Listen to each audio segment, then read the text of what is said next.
The show where there are no penalties, nothing is offside, and everything is fair game. This is The Gloves Are Off.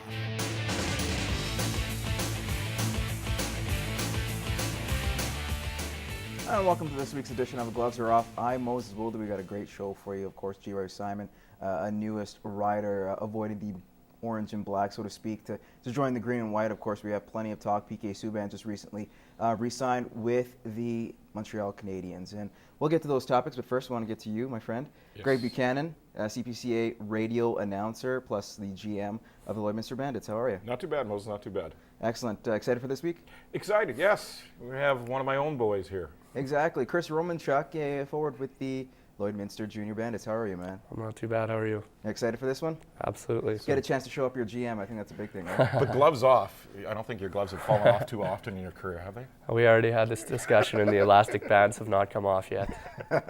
All right. You know what? Let's start this one off. Question one, Geroy Simon. What a pickup. The all-time receiving leader in the CFL is coming to the green and white in Riderville. And this is an iffy situation because, of course, he's 37 years old, doesn't have the legs he used to, but can provide that veteran presence and might be number two, obviously right behind Weston Dressler. But I guess the question, guys, in your opinion, was it a surprise and a shock that he went for such a low price because they gave up a prospect and a draft pick in next year's draft? I don't think it's a big surprise. Like you said, he's 37. Usually has 1,000-yard seasons. Last year he had 700 and change. Second on the team. Second on the team. Everyone had a bad year on the Lions receiving. It seems odd. But any time that you can add a veteran experience in the dressing room, whether it be football, hockey, whatever, it's going to add to the chemistry in your team. I think with Geroy going to Saskatchewan, it's going to take a little bit less pressure off Getzlaff, a little bit less pressure off Dressler. Maybe possibly double teaming Dressler is going to leave Simon open for a few. But giving up as little as they did, not a big surprise. But at the same time, you might remember a guy called Jamal Richardson that the Riders dealt off to Montreal. Didn't really think too much of it, and he's had a great career since. So we'll see what Harper does out in BC. I mean, definitely having a veteran presence is very good for those young guys coming up. I mean, it's someone they can look up to. They can ask questions, right? He's been through the league. He knows what it's like. Something for them to kind of feed off of. And, I mean, he is getting older. His time is starting to wind down in the league, right? And you know what? One of the things, you talk about that veteran presence, he also has 2 Grey Cup rings. And I think that bodes well for a young coaching staff and, like you said, a young team because they are quite young. But you know what? Let's talk about who wins this deal because GM Wally Buono has freed up some serious cash, not only dealing of course, Simon, but also dealing Bruce III the week prior. So who wins this in the situation? Because he's got a big price tag. Does Saskatchewan gain anything from it? Or do you think Wally Buono came up the right side of this? The only answer to that is come November, whoever's in that Grey Cup game in Regina. If the Riders are in it and they're winning it and they're in front of their hometown crowd, the Riders win the deal. But yeah, BC frees up quite a bit of money. But are there free agents out there to sign? They're going to eat up that money too. Yeah, absolutely. I got to agree with you for once. Hey, you know what? Let's talk about the Oilers, and maybe there's going to be a little bit of disagreement between you two here. A team that fell short, especially with that emotional win they had against LA last week, fell short on the weekend against Calgary. Obviously, their defense and the penalty kill has been a serious issue, but then last night we saw the brilliance of the Edmonton Oilers on the power play. Where does this team go, and will that weakness at the back end really hurt this team in the long run this season? Because if they want to fight for a playoff spot, they at least got to shore up that top 6 or the back 6 for sure. They definitely have 4 lines that can score. I mean, their back end is a little shaky at times. I mean, Dubnyk holds them in how many of these games here? He's been unstoppable, right? Schultz, being how young he is, he plays like he's been in the league for 5-6 years already.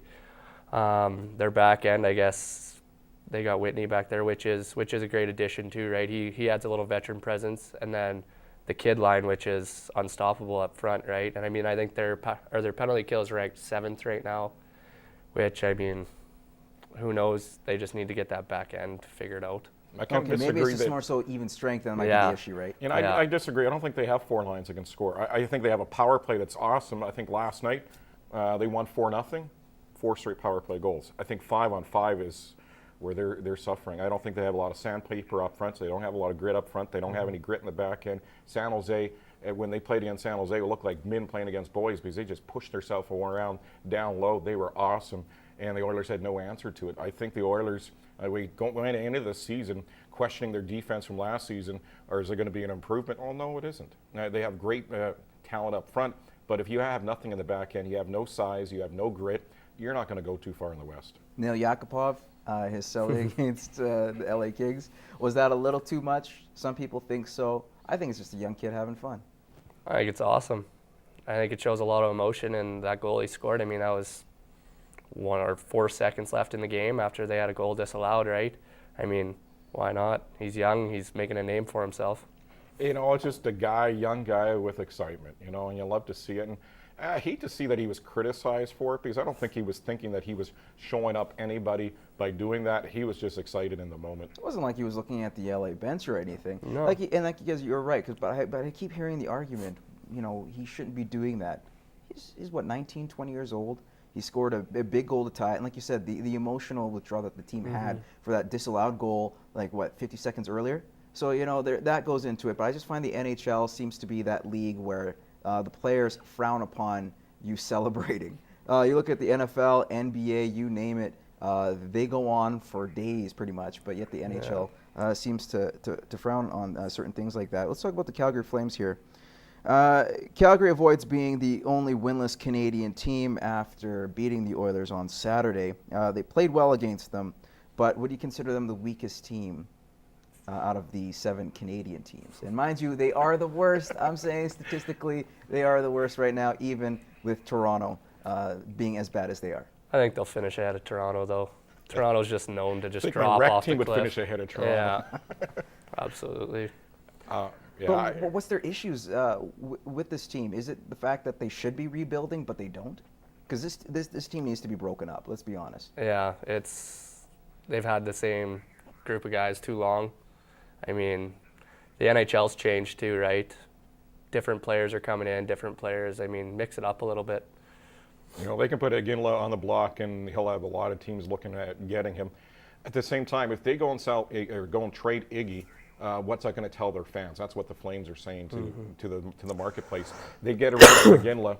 That means they're giving up on this season. They're giving up, and they're going to look ahead for next year. Well, that's what they should have done. They should have done that 2 years ago. The last 3 seasons, exactly. Exactly. So they're holding on. They're holding on. Maybe this season we can squeak into the playoffs. I think it's time for them to do a fire sale. All right, guys, we're going to take a quick commercial break. We'll be back with more hot topics here on Gloves Are Off.